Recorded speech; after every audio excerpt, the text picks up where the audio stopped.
I know that you are now well versed in how a bill becomes a law. You never know how soon you might need to use that information. That sounds like a promise. That sounds like we won't be getting back to the 8th grade anytime soon. We'll be 22 years old by the time we finish this paperwork. Was there a budget cut or something? Where are all the people that are supposed to read this stuff for us? Yeah. They're supposed to explain it, and we just sign it or not. They don't pay me enough to put up with this mess. Yeah. By the way, are we getting paid? Funny you should ask that. Funny you should think I was talking to you. Madam President, Mr. Vice President, I would like you to make a list of 3 things you would like to buy and how much each cost.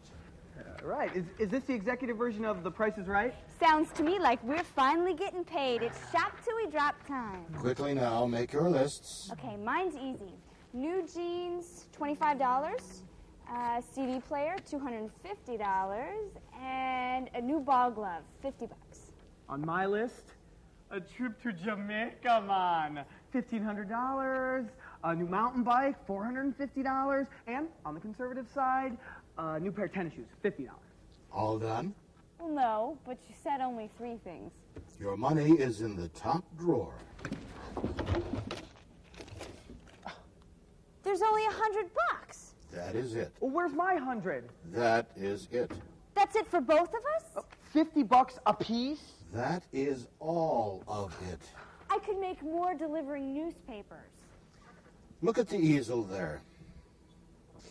You will notice if you add up all of the items on your lists, they exceed your income. No. Yes. You are no different than most people. Your wants are much greater than the money you have. This is known as the problem of scarcity. Yeah, we scarcely have enough money to buy anything. Thanks, Dad. Somehow I think there's a fatherly lecture coming our way. Look at the president's list. If Madam President wanted to buy the ball glove, she could not then buy the jeans. That is a trade-off.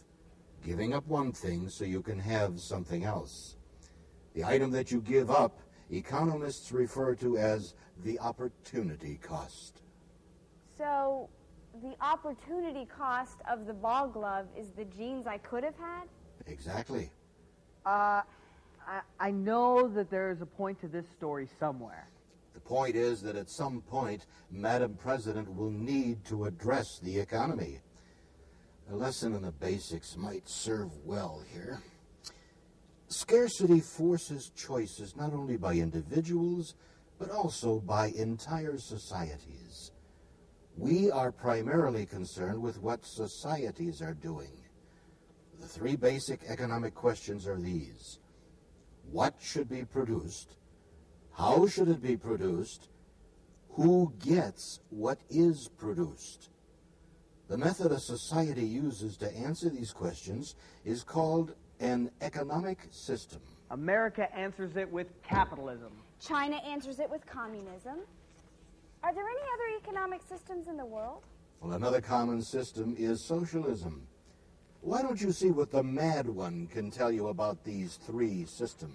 You mean Ravi? That's so funny I forgot to laugh. I will check on your progress a bit later.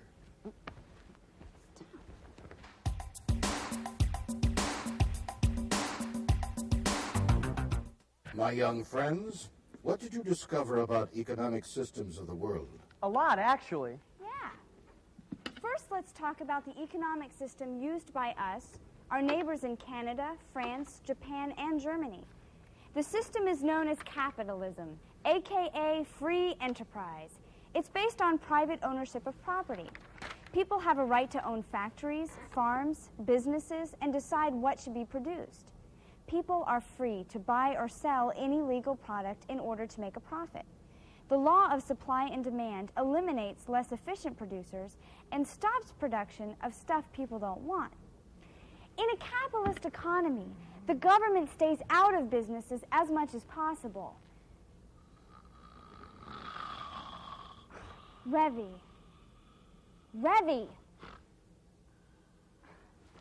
I see you're trying to stay out of capitalism as much as possible, too. Why aren't you listening? I already know this stuff. I researched it with you, remember? Besides, you get long-winded. Then, oh mighty short-winded one, you tell him about communism. Be glad to. Yo, voiceman, you still there? Yo, Vice President, I am still here. Okay. Communism is the extreme opposite of capitalism. The system hasn't been successful, and today China and Cuba are the leading communist nations. A guy named Karl Marx developed communism in the 1800s because he believed business owners rob workers of most of the value of what they produced.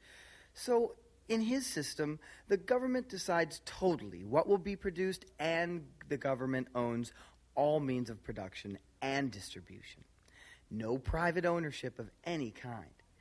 Communism is based on cooperation. Everyone works together and shares equally. A classless society. It doesn't sound like that bad of a system. I wonder why it doesn't work. Yeah, that won't work either. No one's got a honker like that. I think you both can become quite long-winded.